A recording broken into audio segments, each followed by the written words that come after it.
This event is the Senior Design Expo.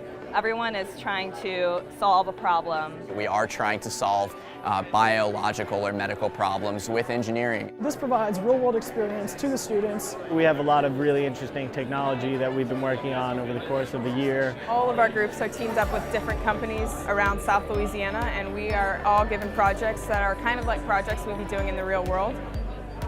What we're working on is a novel biopsy punch device for the diagnosis of skin cancer that conceals the blades and is an integrated tool that can do the procedure much more quickly, efficiently, and accurately.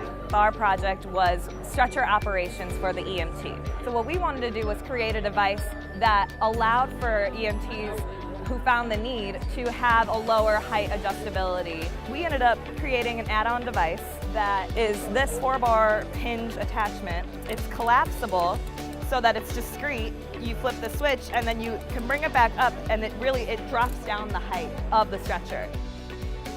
This is the Smart Coil. It's an oxygen tube management system that actually allows for a patient to take a cartridge or spool of oxygen tubing prepackaged, allow for motorized retraction via an Android app.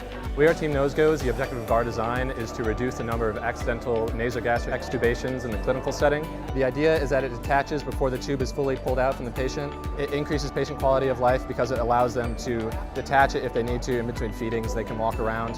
NeoRay is an X-ray machine device for neonatal intensive care units. Some models have been sent out to be tested in hospitals, and one of the biggest feedbacks they've received has been that they're hard to push. So we devised a system that would have a motor to assist the pushing of the NeoRay device. It uses an encoder to detect the motion of the axle, so like as you push, it'll detect the spinning of the motor, and that'll provide the information it needs to power the motor. This event is a great time for all of these engineering groups, engineering physics, biomedical engineering, and chemical engineering, to showcase these projects that we've been working on. It's really cool to see what my peers have been doing for a few months, because every once in a while will talk to them, find out what they're doing. But it's nice to see their results, see how much work they put in. So it's interesting to see everybody come together with a lot of diverse technologies.